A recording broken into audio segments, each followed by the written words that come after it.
আসসালামু আলাইকুম। শীত মানেই কিন্তু পিঠা। আমরা বাঙালিরা শীতের সময় পিঠা খেতে খুব পছন্দ করি। তাই আমার আজকের আয়োজন চিতই পিঠা। আজকে আমি একটি গোলা দিয়ে 2 রকমের চিতই পিঠা শেয়ার করব। আশা করছি রেসিপি ভালো লাগবে। আর ভালো লেগে থাকলে চ্যানেলটিকে সাবস্ক্রাইব করে রাখার অনুরোধ রইল। চলুন তাহলে দেখে নিই কীভাবে একই গোলা দিয়ে 2 রকমের চিতই পিঠা বানাতে হয়। প্রথমে আমি একটি পাতিলের মধ্যে পরিমাণ মতো পানি নিয়েছি, আর এই পানিটা কুসুম গরম পানি নিয়েছি। তারপর পরিমাণ মতো দিয়ে দিতে হবে লবণ। লবণ দেওয়ার পর এবার চালের গুঁড়া দিয়ে দিতে হবে। তো আমার আজকের এই চালের গুঁড়াটা ভেজা চালের গুঁড়া। আপনি চাইলে ঠিক একই নিয়মে শুকনো চালের গুঁড়া দিয়েও এই পিঠা তৈরি করতে পারেন। তারপর খুব ভালোভাবে মিশিয়ে নিতে হবে। এমনভাবে মিশিয়ে নিতে হবে যেন চালের দলা পাকিয়ে না থাকে।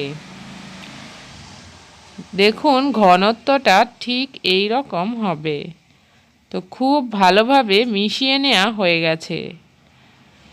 এখন চলে যাব চুলায়। চুলায় একটি মাটির এইরকম হাঁড়িতে সামান্য পরিমাণ তেল ব্রাশ করে নিতে হবে।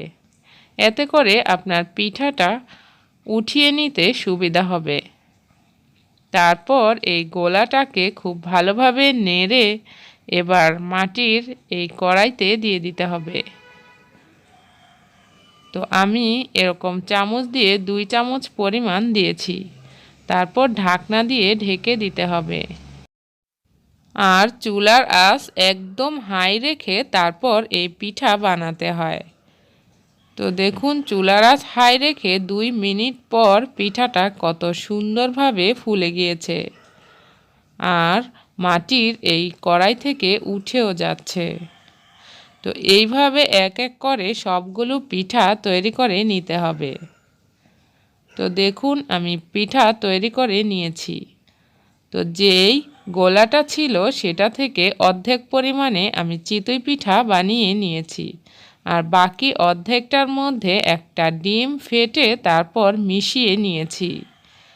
এবার এই একই গোলা দিয়ে কিন্তু 2 রকমের পিঠা তৈরি করে দেখাচ্ছি।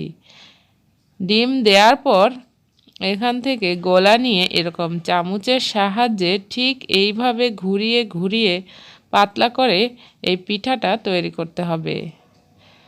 দেখুন একই গোলা দিয়ে হয়ে গেল চিতই পিঠা এবং ডিম চিতই পিঠা। দুটো পিঠাই কিন্তু এই শীতের সময় খেতে দারুণ মজা লাগে। তো দেখুন আমার পিঠাগুলো তৈরি করা হয়ে গেছে। এইভাবে আমি এক এক করে সবগুলো পিঠা তৈরি করে নিয়েছি। আজকের এই রেসিপি ফলো করে আপনি বাসায় খুব সহজেই কিন্তু চিতই পিঠা এবং ডিম চিতই পিঠা গ্যাসের চুলার মধ্যেই কিন্তু তৈরি করে নিতে পারেন। আশা করছি রেসিপিটি ভালো লেগেছে। আল্লাহ হাফেজ।